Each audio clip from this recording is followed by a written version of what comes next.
नमस्कार विद्यार्थी मित्रांनो, तर आपण अगोदरच्या लेक्चरमध्ये प्रॉब्लेम आणि त्या प्रॉब्लेमची वर्किंग नोट याविषयी माहिती पाहिली। तर या लेक्चरमध्ये आपण त्या प्रॉब्लेमच्या जे काही जर्नल एंट्रीज केल्या जातात ते पाहू। हे लक्षात, कारण अगोदरचा लेक्चर खूप मोठा होत होता, त्यासाठी आपण काय केले, एक प्रॉब्लेम दोन लेक्चरमध्ये घ्यायचा ठरलाय, म्हणून एका प्रॉब्लेम मध्ये वर्किंग नोट्स घेतलात। तर या प्रॉब्लेम मध्ये त्याच्या ज्या काही जर्नल एंट्रीज केल्या जातात ते बघू। तर बघा, मग पहिली जर्नल एंट्रीज काय होईल हो, की ॲप्लिकेशन मनी भेटलेली आहे, म्हणून ॲप्लिकेशन मनी भेटली म्हणून bank account debit to share application account. Narration घ्या लगेच। being share application money received, being share application money received for 30,000 shares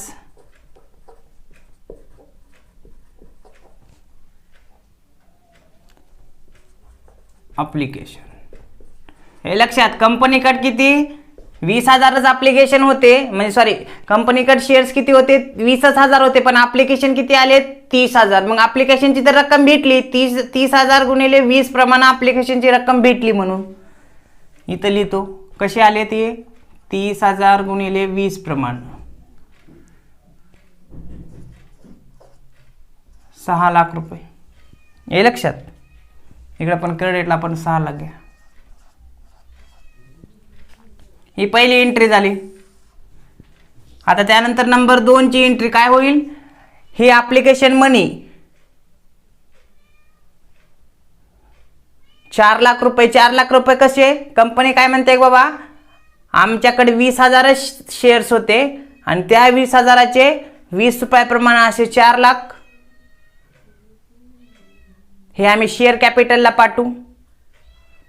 तर 20,000 शेअर्सवरती 20 रुपयाप्रमाणे असे 4 लाख रुपये इथे घेतलेत आपण। किती, तर हे ॲप्लिकेशनचे टोटल काय 6 लाख होते, पण कंपनी काय म्हणते आमच्याकडे 20,000 शेअर्स आहेत, मग त्या 20,000 गुणिले 20 असे 4 लाख रुपये शेअर कॅपिटलला पाठवून द्या। त्यानंतर हे जे काय आहे ते 1,20,000 यांची रक्कम रिफंड करायचे, मग ते रिफंड करून टाका। आणि त्यासोबतच जे काही 4,000 शेअर्सवरती 20 रुपयाप्रमाणे असे जे काही आलेले आहेत एक्सेस मनी ती ॲडजस्ट करा म्हणले अलॉटमेंटमध्ये। येले लक्षात, म्हणून बघा एंट्री कशी होते का, शेअर जे काही शेअर ॲप्लिकेशनची रक्कम भेटलेली आहे आणि त्यासोबतच काही एक्स्ट्रा रक्कम एक्सेस म्हणून भेटलेली आहे। तर बघा त्याची एंट्री कशी केली जाते, तर इथं शेअर ॲप्लिकेशन अकाउंट डेबिट कसं, तर हे टोटल रकमेने डेबिट होईल। किती भेटले तर कंपनीकडे 30,000 शेअर्सवरती 20 रुपयाप्रमाणे हे टोटल 6 लाख। हे लक्षात, हीच रक्कम इकडं टू कंपनी काय म्हणते आहे की बाबा आमच्याकडे फक्त 20,000 शेअर्स आहेत आणि ते आम्ही 24,000 ॲप्लिकेशनसाठी वापरणार आहात, म्हणून शेअर कॅपिटल अकाउंट। मग कंपनी काय म्हणते आम्हाला ॲक्च्युअल किती आले पाहिजे होते 20,000 शेअर्सवरती 20 रुपयाप्रमाणे असे हे 4 लाख रुपये। हे लक्षात, आता टू काय करावं लागेल, share allotment account. Allotment account का, कारण कंपनीनं काय केले आहे की 24,000 जे काही ॲप्लिकेशन आले त्यांना प्रो राटा बेसिसवरती अलॉटमेंट करायचं ठरवले, म्हणून हे 4,000 हे 20 + 4 ह्यांच्यावर जे काही 20 रुपये रक्कम आल्या किती 80,000 ना, हे 80,000 ही ॲडजस्टेड करायची आहेत। ॲडजस्टेड कुठं करायचे आहेत, अलॉटमेंट अकाउंटला, अलॉटमेंट सोबत ॲडजस्ट करायचे, म्हणून ही शेअर अलॉटमेंटला ट्रान्सफर केली। टू बँक अकाउंट किती शेअरची रक्कम केली बँक अकाउंटला, इथं तुम्हाला देतो किती, 6,000 शेअर्सची 20 रुपयाप्रमाणे. काय इथं कंसात परत लिहितो, एक्सेस मनी रिफंड. हे लक्षात, किती, 1,20,000 हे परत करायचे, म्हणून बँक रिफंड करा. रिजेक्ट केलेत, रिफ्यूज केले शेअर्स, 6,000 शेअर्स. कारण कंपनीनं 24,000 जे काही ॲप्लिकेशन आलेत त्यांनाच प्रो राटा बेसिसवरती 20,000 शेअर्स द्यायचं ठरलंय. आपण वर्किंग नोट्समध्ये पाहिलात 6-5 याप्रमाणे. आणि 6,000 शेअर्सची रक्कम परत करायचं ठरवले, हे लक्षात. आणि हे जे काही 4,000 गुणिले 20 केलात ही रक्कम ॲडजस्टेड करायची. नॅरेशन लिहून घ्या. Being share application money transfer, being share application money transfer to share capital, comma द्या, excess money refunded, excess money refunded on 6,000 shares, हे लक्षात. आणि and the amount adjusted towards allotment on 4,000 share, towards on allotment 4,000 shares. जे काही 4,000 application वरती 20 रुपयाप्रमाणे रक्कम आलेली आहे, म्हणजे 80,000, ती ॲडजस्टेड करायची आहेत अलॉटमेंटमध्ये. हे झालं ड्यूची एंट्री, अलॉटमेंटची, सॉरी काय, ही झाली एंट्री काय, शेअर ॲप्लिकेशन मनी ट्रान्सफर केलेली, हे लक्षात. रक्कम 6 लाख ही आहे ती एवढीच, आणि ही 4 लाख कंपनीमध्ये तेव्हा 20,000वरती 20 रुपयाप्रमाणे येतील. मग 4,000 गुणिले 20 हे काय केलं की बाबा ही रक्कम ॲडजस्टेड करायची आणि 6,000वरती 20 रुपयाप्रमाणे रिफंड करायचे. 6,000 ॲप्लिकेशन रिजेक्ट केलेत. बघा आता पुढली एंट्री ही कोणती झाली, ॲप्लिकेशन मनी भेटलेली, ही ॲप्लिकेशन मनी ट्रान्सफर केली, काही रक्कम ॲडजस्टेड केली अलॉटमेंटमध्ये आणि काही रक्कम एक्सेस मनी जी काही आहे ती रिफंड केली, हे लक्षात. पुढली एंट्री आता शेअर अलॉटमेंटची, ड्यूची. शेअर अलॉटमेंट अकाउंट डेबिट, किती होईल डेबिट हो, तर 20,000 शेअर्सवरती 50 प्रमाण, किती, तर 10 लाख, हे लक्षात. टू शेअर कॅपिटल, कंपनीने काय म्हणली, 20,000 शेअर्सवरती 50 रुपये येतील. कसे 30 रुपये अलॉटमेंट सोबत, म्हणजे अलॉटमेंटचे आणि 20 रुपये प्रीमियमचे, असे 50 रुपये येतील. बघा मग शेअर कॅपिटल अकाउंट इथं कंसातलं घेतली, तो 20,000 गुणिले 30 आणि टू शेअर प्रीमियम अकाउंट, हे 20,000वरती म्हणजे 20,000 शेअर्सवरती 20 रुपयाप्रमाणे. बघा 20,000 गुणिले 30 म्हणजे किती होतात, 6 लाख होतील. आणि हे 20,000 गुणिले 20 म्हणजे 4 लाख होते. कंपनी असं या पद्धतीनं अलॉटमेंटची मनी ॲप्लिकेशन जे काही प्रीमियमवरती इश्यू केले ते ड्यूची दाखवल. इथं घ्या, Bing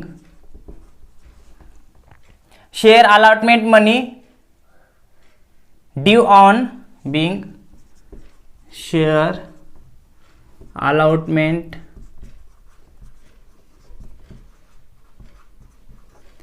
due on 20,000 20,000 shares including काय जे काही प्रीमियम असेल इन्क्लुडिंग प्रीमियम ₹20. हे लक्षात. म्हणजे काय, शेअर अलॉटमेंटची मनी ड्यू झाली 20,000 शेअर्सवरती आणि त्यासोबतच काय बरोबर त्यामध्ये ₹20 प्रीमियमचे बी आहेत. असे टोटल किती आले ड्यूचे 20,000 गुणिले 50, 30 अलॉटमेंटचे आणि ₹20 प्रीमियमचे. हे झाले ड्यूची. कंपनी काय म्हणले प्रीमियम सहित ₹10,00,000 भेटतील. ₹6,00,000 अलॉटमेंटचे आणि ₹4,00,000 प्रीमियमचे. पण भेटले किती, ₹8,83,200.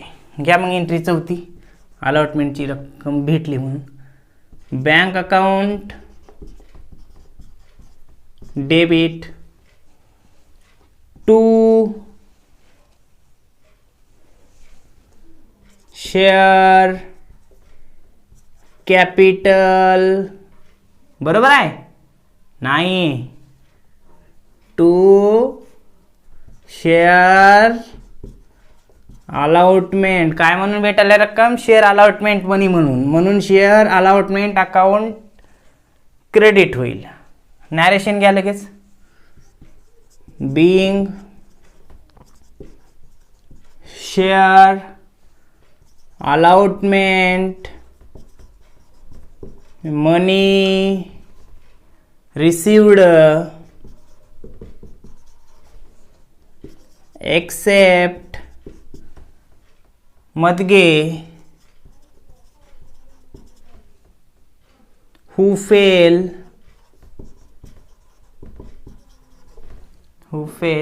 to pay on 800 shares.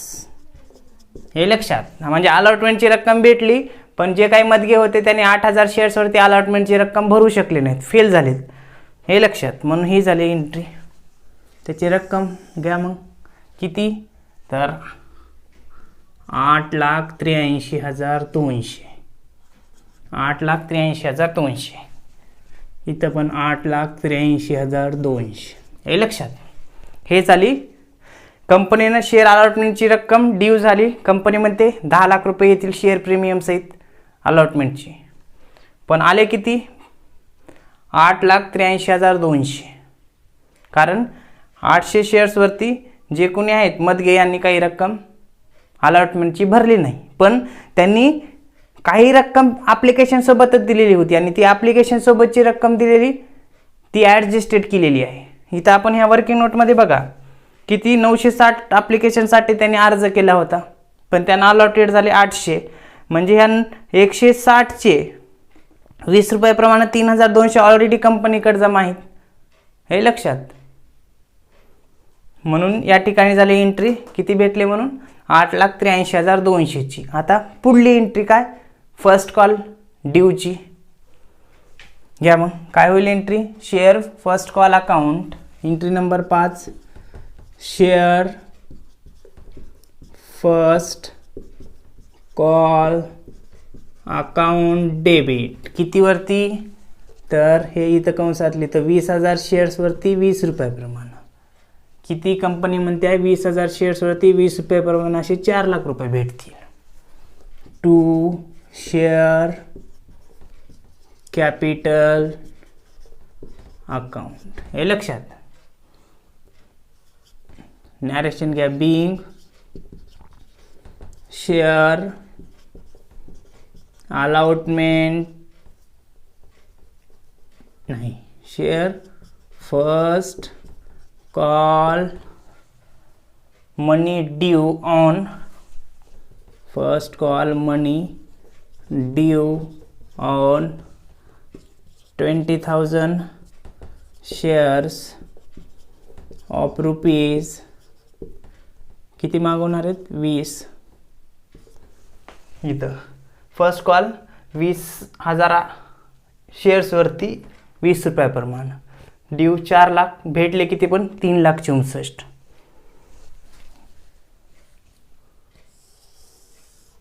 लगेच इथंच एंट्री लिहितो मी खाली, हे लक्षात. Entry number 6.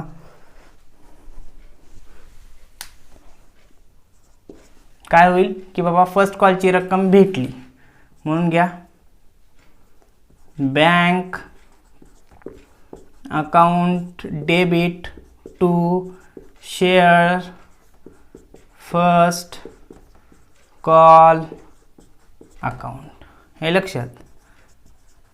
बिंग नॅरेशन घ्या.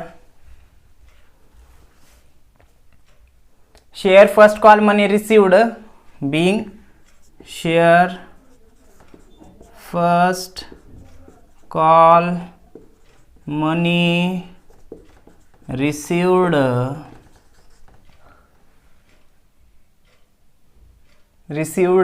except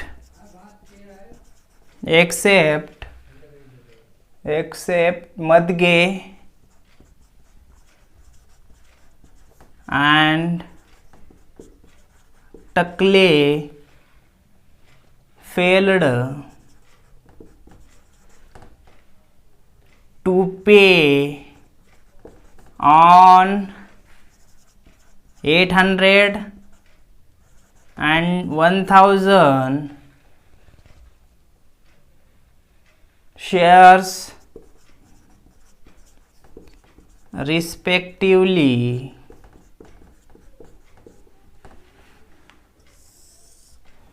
रक्कम बघा काय म्हटले किंवा फर्स्ट कॉलची रक्कम ड्यू झाली होती 20,000 शेअर्स वरती 20 रुपयाप्रमाणे 4 लाख,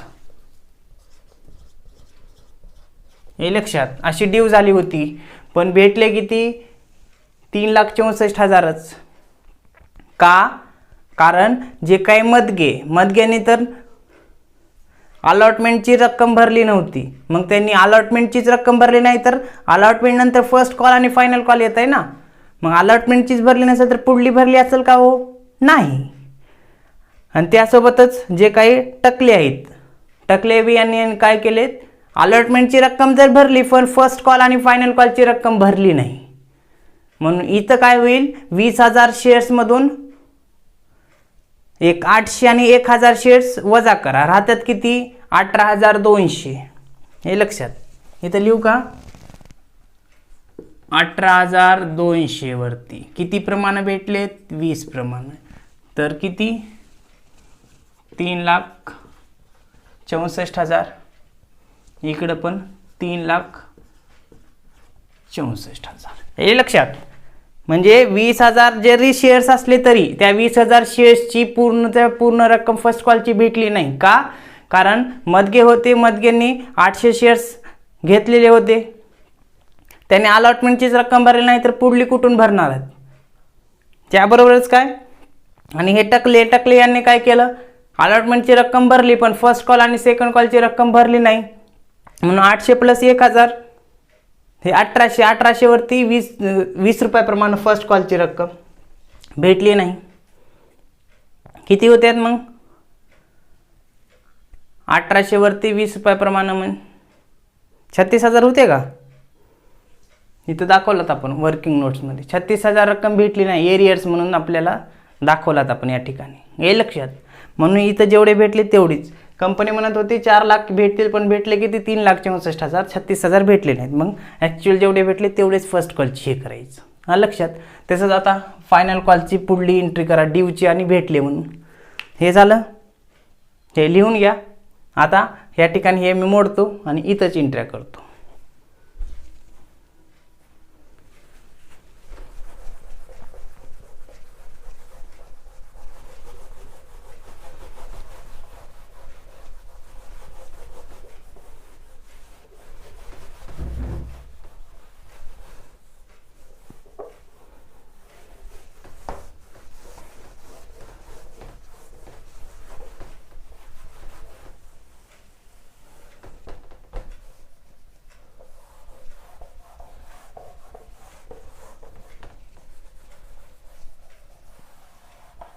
मग काय होईल हो, फायनल कॉलची ड्यूची अगोदर एंट्री करा.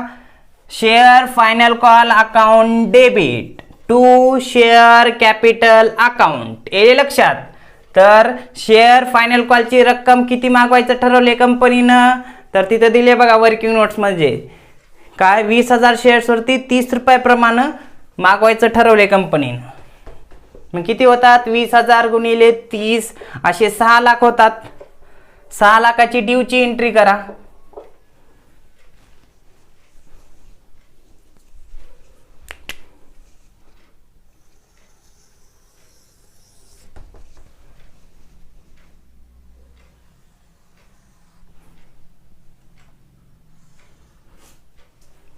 करा मग 6 लाखाची ड्यूची एंट्री. एंट्री नंबर किती हो तर 7. शेअर फायनल कॉल काय करा ड्यू करा. Share final call account debit. कसं डेबिट होईल तर 20,000 शेअर्सवरती किती प्रमाण 30 रुपयाप्रमाणे किती 6 लाख ड्यू होतील. टू शेअर कॅपिटल अकाउंट ते पण क्रेडिट तेवढ्यानंच होईल 6 लाख. नॅरेशन घ्या. Being share final call money due on 20,000 shares of ₹30. हे लक्षात हे झाले ड्यूची. आता नंतर भेटली म्हणून एंट्री करा. काय एंट्री होईल पैसे आले म्हणून बँक अकाउंट डेबिट. कसे आले आता जे काही मदगे होते त्यांनी अलॉटमेंटचीच रक्कम भरली नाही म्हणजे फर्स्ट कॉल आणि फायनल कॉल पण भरलाच नाही ना त्याचे 800. आणि जे टकले होते टकलेने काय म्हटले प्रॉब्लेममध्ये सांगितले त्यांनी फर्स्ट अँड जे काही फायनल कॉल आहे त्यांची रक्कम भरलेली नाही. म्हणून इथं आपल्याला काय करावं लागेल मग किती शेअर्सची रक्कम भेटली इथं बघा 6 लाख जरी ड्यू झाले असले तरी 8,200 शेअर्सवरतीच किती 30 रुपयाप्रमाणे भेटले बरं काय. मग घ्या 18,200 गुणिले 30 5,46,000. हे लक्षात. टू काय म्हणून भेटले शेअर फायनल कॉल अकाउंट. इकडं पण 5,46,000. नॅरेशनमध्ये घ्या being share final call money received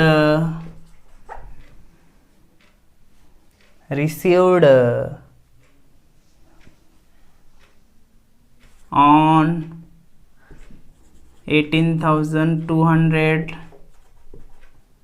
shares. हे लक्षात काय झालं की इथं बघा बँक अकाउंट डेबिट 18,200 शेअर्सवरती 30 रुपयाप्रमाणे भेटले. कारण का की ज्या काही मतगेंनी आहे 800 ॲप्लिकेशनवरती अलॉटमेंट फर्स्ट कॉल आणि फायनल कॉल दिला नाही म्हणून ते 800. हे लक्षात. आणि न दुसरं टकले यांनी 1,000 घेतले होते शेअर्स त्या 1,000चे फर्स्ट कॉल आणि फायनल कॉलची रक्कम भरली नाही. मग 800 आणि 1,000 झाले 1,800. 20,000मधून 1,800 गेले राहतात किती 18,200. हे लक्षात. 18,200 वरती 30 रुपयाप्रमाणे फायनल कॉलची रक्कम भेटली म्हणून 5,46,000 भेटली. हे लक्षात. हे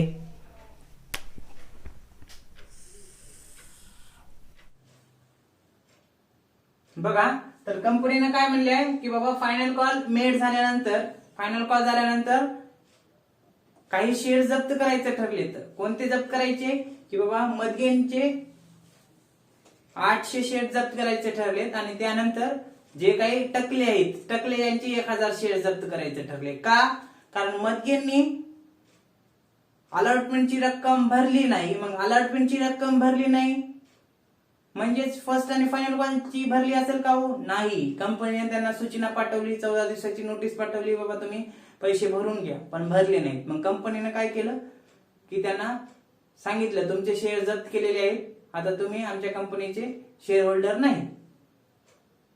एकदा का शेअर जप्त केले त्यानंतर ते कंपनीचे शेअर होल्डर राहत नाही, हे लक्षात. मग अगोदर आपल्याला मदगेचे 800 शेअर जप्त करायची एंट्री करावी लागेल, हे लक्षात. आणि त्यानंतर दुसरी एंट्री एक आणखीन कुणाची करावी लागेल फॉरफिचर बाबत, तर टकलेची. टकलेंनी 1000 शेअर्स वरती फर्स्ट आणि फायनल कॉल भरला नाही, त्याची एक एंट्री करावी लागेल, हे लक्षात. तर मग अगोदर घ्या एंट्री नंबर 9. आधी मदगेचे शेअर्स आपण जप्त करू. काय होईल अगोदर लिहून घ्या कंसात फॉरफिचर एंट्री ऑफ मदगेस 800 शेअर्स, हे लक्षात. अंडरलाईन करतो. एंट्री घ्या. मग अगोदर काय होईल, शेअर कॅपिटल अकाउंट डेबिट होईल. शेअर कॅपिटल अकाउंट डेबिट काय होईल, जेवढं कॉल्ड अप मागवलंय, म्हणजे कॉल्ड अप म्हणजे शेअर्सची रक्कम मागवलेली आहे ती किती मागवलेली आहे, 100 रुपयाप्रमाणे. किती शेअर्स होते याला अलॉटमेंट केलेले, 800. 100 रुपये किती होईल, 80,000. हे झालं. परत एक आणखीन एक डेबिट होईल, share premium account debit. 800 shares गुणिले 20 प्रीमियमची जी काही रक्कम होती किती, ही 16, हे लक्षात. 2 हे डेबिट काय करायचं, कॉल्ड अप करायचं.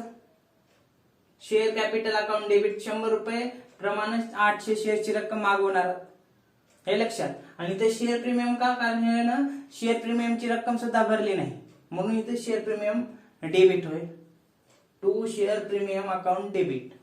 2 काय होईल, आता जी रक्कम भरली नाही ती आपल्याला इथं दाखवावं लागेल. आता मदगेने काय केलंय, अलॉटमेंटची रक्कम भरली नाही, किती, तर वर्किंग नोट मध्ये दिले 36,800, तिथं घ्यावं लागेल 2 शेअर अलॉटमेंट अकाउंट. त्यानंतर अलॉटमेंटचीच भरली नाही म्हणजे फर्स्ट आणि फायनल कॉलची भरली नाही, मग 2 फर्स्ट कॉल अकाउंट. त्यानंतर 2 फायनल कॉल अकाउंट. आणखीन एक 2 करावं लागेल, त्यानं जेवढी रक्कम भरली ती जप्त करण्यासाठी 2 शेअर फॉरफिटेड अकाउंट. त्यामुळे 2 शेअर अलॉटमेंट अकाउंट, हे लक्षात. आता दुसरं 2 शेअर काही first call account. First call किती होता, 800 वरती 20 रुपये. अलॉटमेंटचे किती घेतले, म्हणजे त्याने किती भरला नाही, 36,809. त्यानंतर फर्स्ट कॉलचे 16,000. त्यानंतर 2 शेअर फायनल कॉल अकाउंट.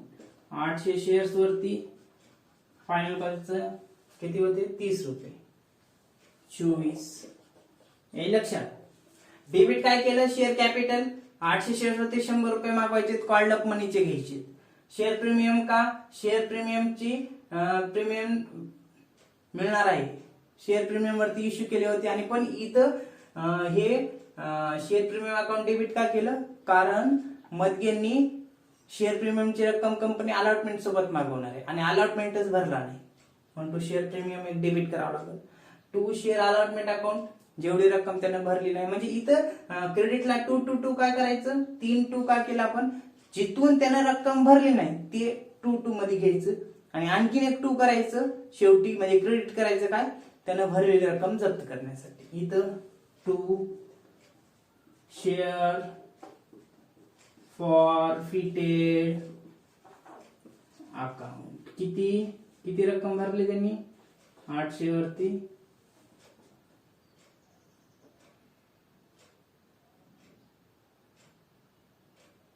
किती भरली हो रक्कम? टोटल त्यांनी भरली 19,200.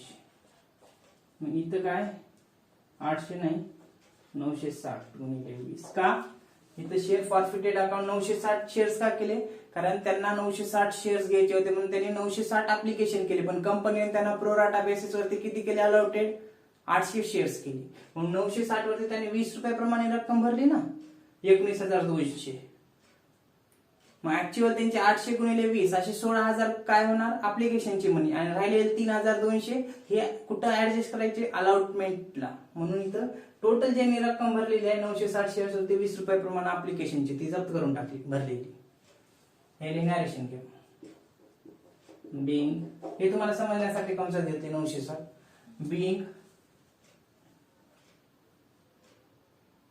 मधगेज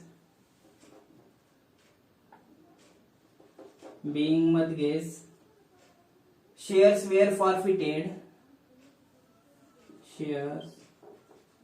were forfeited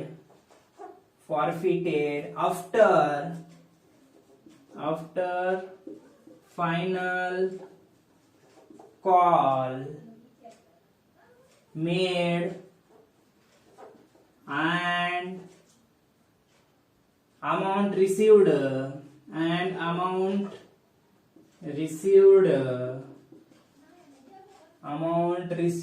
from him transfer to share forfeited account. जे काही इथं क्रेडिट का केलं? कारण जे काही रक्कम जप्त केली 19,200 ती शेअर फॉरफिटेड अकाउंटला अगोदर पाठवायची. हे झालं मधगेचे शेअर जप्त केलेले. काय एंट्री केली total? Share capital account debit, share premium account debit, to share allotment, to share first call, to share final call आणि नंतर टू शेअर फॉरफिटेड जप्त केले. हे लक्षात. हे झालं फॉरफिचर एंट्री ऑफ मधगेज. आता पुढे एंट्री बघा, एंट्री नंबर 10. काय तर अशीच एंट्री जप्त केलेली कुणाची करायची? टकलेची करायची. घ्या मग लिहून घ्या अगोदर. Forfeiture entry of Tuckles. किती शेअर्स जप्त केलेत टकलेसचे? तर 1,000 शेअर्स. येले लक्षात. मग 1,000 जप्त केलेल्याची एंट्री करा. मग इथं बघा, इथं शेअर कॅपिटल डेबिट होतं, डेबिट करा. घ्या share capital account debit. Called up money जेवढं होतं तेवढं डेबिट. किती? 1,000 वरती 100 प्रमाण. किती आले? तर हे 1,00,000 रुपये होतात. हे लक्षात. आता आणखीन एक डेबिट होईल का? इथं होणार नाही. का होणार नाही? कारण ह्या टकलेंनी ऍप्लिकेशनची मनी भरली, अलॉटमेंटची मनी प्रीमियम सहित भरली, म्हणून इथं शेअर प्रीमियम डेबिट करण्याची गरज नाही. इथं भरली नव्हती म्हणून शेअर प्रीमियम अकाउंट डेबिट केली. कारण प्रॉब्लेम मध्ये सांगितले शेअर प्रीमियमची रक्कम कशासोबत मागवली जाणार आहे? अलॉटमेंट सोबत. इथं मधगेनी भरली नव्हती म्हणून एक डेबिट केलं, पण इथं करण्याची गरज नाही. का? कारण आपण या ठिकाणी म्हणू शकतो काय की बाबा ह्या टकलेंनी अलॉटमेंटची रक्कम भरलेली आहे, पण फर्स्ट आणि फायनल कॉलची भरली नाही. हे लक्षात. म्हणून इथं आणि अलॉटमेंटची रक्कम भरली विथ प्रीमियम सहित, म्हणून इथं डेबिट करण्याची गरज नाही प्रीमियम. मग टू शेअर अलॉटमेंट करावं लागेल का? ते पण गरज नाही. इथं 2 शेअर अलॉटमेंट आपण केलेलं आहे. का केले? कारण त्यानं अलॉटमेंटची रक्कम भरली नाही. इथं क्रेडिट काय करायचं? जिथून त्यानं रक्कम भरली नाही ते दाखवायचं, नंतर 2 शेअर फॉरफिटेड करायचं. मग इथं मधगेने काय केले? 2 कॉल्स भरले नाहीत, एक फर्स्ट कॉल आणि एक फायनल कॉल. बाकी भरलेत. जेवढे भरलेत तेवढे दाखवण्याची गरज नाही. जे भरले नाहीत तेवढे फक्त दाखवायचं आणि नंतर जप्त केले म्हणून एक क्रेडिटला 2 फॉरफिटेड किंवा 2 शेअर फॉरफिटेड अकाउंट करायचं. घ्या मग 2 शेअर फर्स्ट कॉल अकाउंट. किती होता फर्स्ट 1000 वरती 20 रुपये प्रमाणे ना, किती येतील तर 20,000. नंतर 2 शेअर फायनल कॉल अकाउंट. 1000 गुणिले 30 रुपये होते ना फायनल कॉलचे, मग किती 30,000. त्यानंतर 2 इथे शेअर फॉरफिटेड केलं तसं करून टाका, त्याने भरलेली रक्कम जप्त करून टाका. 2 शेअर फॉरफिटेड अकाउंट किती तर 1000 गुणिले 50 रुपये भरले, कारण 100 रुपये प्रत्येक शेअरची किंमत होती. 20, 30, 50 आणि 50 राहिलेच भरायचे म्हणजे 50 भरले, किती होईल 50,000. बिंग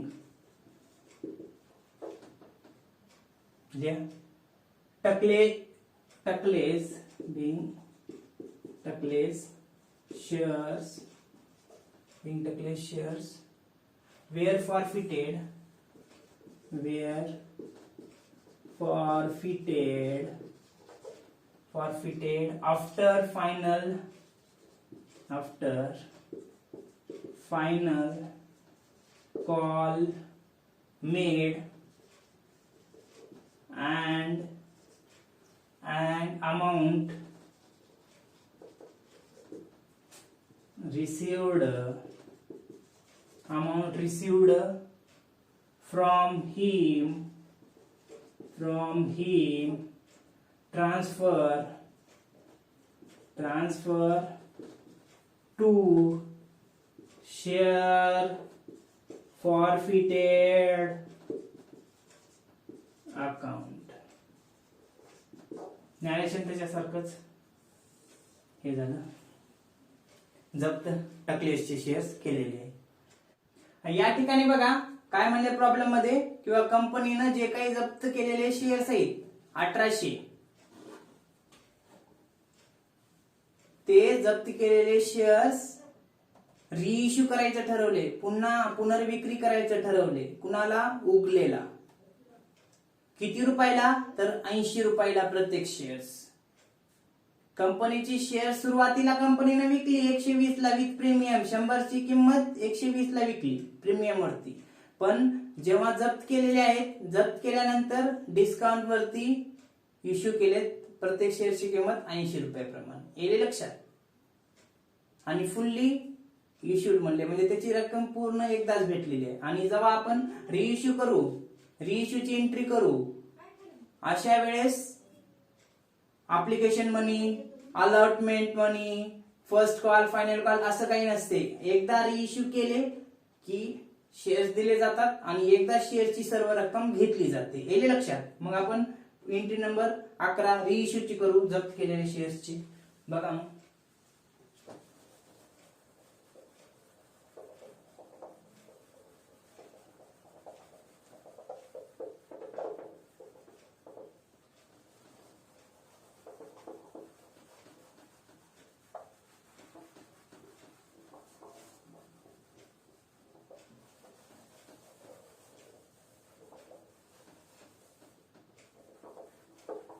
किती हो एंट्री नंबर, इथं 10 झाली, एंट्री नंबर 11.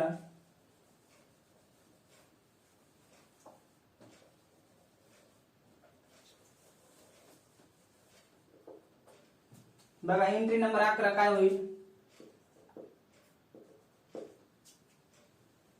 रिइश्यू कंसात ते लिहून घ्या, रिइश्यू ऑफ forfeited शेअर्स टू कोणाला विकले, प्रॉब्लेम मध्ये सांगितले मिस्टर उगले. आणि कशावरती इश्यू केले, डिस्काउंट वरतीच ना. 80 रुपयाला विकले 100 रुपयाचा शेअर्स. घ्या मग एंट्री काय होईल, इश्यू केले तर पैसे आले.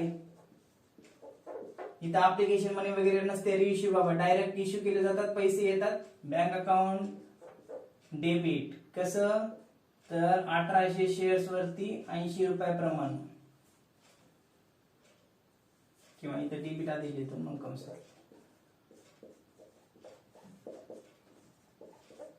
किती आले हो, तर 1,44,000 हे आले. आता 100 रुपयाचा शेअर 80 ला विकायला रिइश्यू करताना 20 रुपये तिथं नुकसान आहे, म्हणजे डिस्काउंटच आहे ना एक प्रकारचं. मग ते 20 रुपये कुठून भरपाई करणार कंपनी, तर शेअर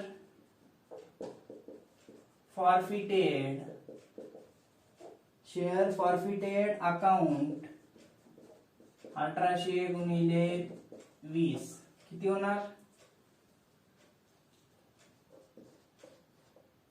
36,000. काही लक्षात. आता हे 36,000 कुठून आले हे लक्षात. तर आपल्याला काय करावं लागेल, जप्त केलेल्या रकमेचा विचार करावा लागेल. कोणत्या जप्त केलेल्या रकमेचा, तर बघा ह्याच्या अगोदरची जे काय मदगेची एंट्री केलेली आहे, मदगेची जप्त केलेली एंट्री, तर तिथे जप्त केलेली रक्कम किती आहे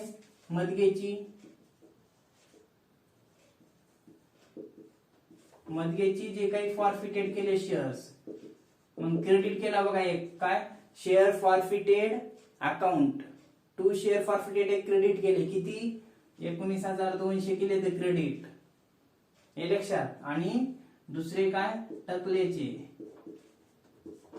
जेव्हा शेअर जप्त केले तेव्हा त्यांची रक्कम काही जप्त केलेली आहे, किती 50,000 केलेली आहे. 2 शेअर फॉरफिटेड म्हणून केलेले आहे ह्याच्या अगोदरच्या एंट्रीमध्ये काही इथं 50,000. टोटल किती झाले 19,250, 69,000 हे 69,200 हे. आता मग काय म्हणणार, कंपनीनं रिइश्यू करायचं ठरवलं 80 रुपयाला, मग बँक अकाउंट डेबिट जेवढी रक्कम भेटले शेअर्सला 1800 शेअर्स होते 80 रुपयाप्रमाणे 1,44,000.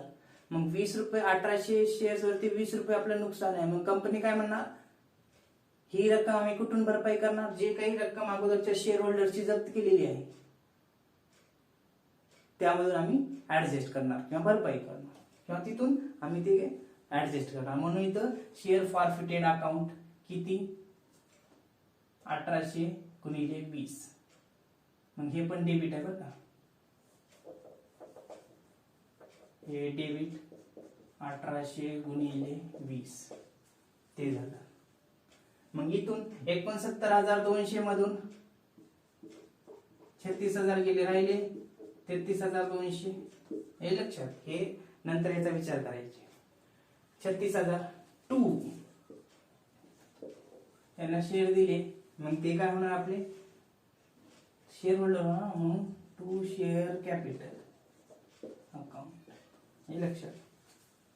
किती, तर ह्या दोघांची रक्कम टोटल 1,80,000. इथे घ्यायचे तर घ्या 1800 गुणिले हे 80 20 100.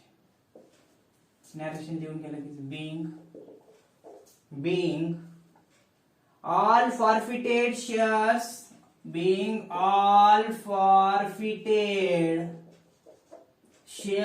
shares were reissue to Mr. Ugle at the rate ₹80 per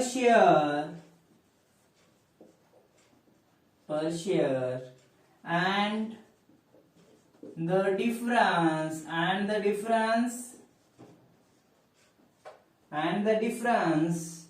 adjusted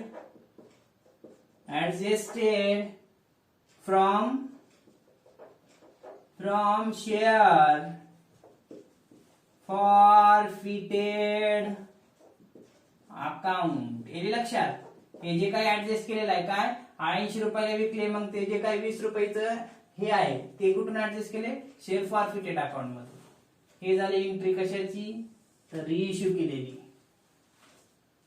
रिइश्यू मध्ये अप्लिकेशन मनी, अलॉटमेंट मनी असं काही नसते. कंपनी एकदाच मागवू शकते किंवा एकदाच मागवते रक्कम. एक तर ऍट पर वर इश्यू करल, ऍट तर प्रीमियम वरती किंवा डिस्काउंट वरती. इथं कसं आहे 100चा शेअर्स 80 ला विकला म्हणजे डिस्काउंट वरती. आता पुढली एंट्री करा. काय जे काही शेअर फॉरफिटेड अकाउंटला आपण रक्कम ट्रान्सफर केली, जप्त केलेली, ती रक्कम शेअर फॉरफिटेड अकाउंटची कुठं पाठवावं लागेल? कॅपिटल रिझर्व्हला. हे लक्षात. शेअर फॉरफिटेड अकाउंटची रक्कम शेवटी कॅपिटल रिझर्व्हला ट्रान्सफर करण्यात येते. घ्या 12वी नंबर एंट्री. काय transfer of share forfeited account to capital reserve account. या मग याची एंट्री काय होते बघा. जप्त करताना शेअर फॉरफिटेड अकाउंट काय झालं होते? क्रेडिट. तर इथं काय करावं लागेल? किंवा इथं डेबिट केला तसंच इथं पण डेबिट करा. Share forfeited account DR to काही कुठं पाठवायचे? Capital reserve account. Share forfeited अकाउंटची आता रक्कम किती आता राहिली? टोटल होती शेअर फॉरफिटेड अकाउंटला रक्कम 19,200 आणि 50,000, टोटल 69,200 होते. 69,200 मधून काय केले? 36,000 कुठे युटिलाइज केले, वापरले, रिइश्यू केले म्हणून डिस्काउंट वरती तिथं रक्कम भरून काढली ती 36,000. राहिले किती? 69 मधून 69,200 मधून 36,000 गेले, 33,200 राहिले फॉरफिटेड अकाउंटला. ती रक्कम 33,200 कुठं पाठवून द्यायची? कॅपिटल रिझर्व्हला. शेअर फॉरफिटेड अकाउंट किती? 33,200. इकडं पण 33,200. येईल लक्षात. आणि नॅरेशन लिहून घ्या. being balance on forfeited account transfer to capital reserve account. हे लक्षात. हे झाले एंट्री कोणती? Entry number 12. जे काही शेअर फॉरफिटेड अकाउंटला रक्कम शिल्लक राहिली होती ती कॅपिटल रिझर्व्हला पाठवली जाते. हे लक्षात. कारण कंपनीला नंतर भविष्यामध्ये कॅपिटल रिझर्व्हची रक्कम वापरता येते. हे लक्षात. हे झाली एंट्री नंबर 12. हे लक्षात. अशा पद्धतीनं हा प्रॉब्लेम आहे. टोटल 12 एंट्रीज वर्किंग नोट सहित. म्हणून आपण या प्रॉब्लेम मध्ये काय पाहिलात की शेअर्स इश्यू प्रीमियम वरती आहेत आणि ती रक्कम अलॉटमेंट सोबत मागवणारी किंवा मागवण्यात येणार आहे.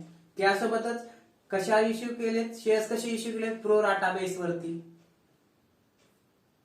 आणखीन त्यामध्ये काय सांगितले? काही शेअर होल्डरनी अलॉटमेंटची रक्कम भरली नाही, तर काही शेअर होल्डरनी फर्स्ट आणि फायनल कॉलची रक्कम भरली नाही, म्हणून त्यांचे शेअर्स जप्त करण्यात आले.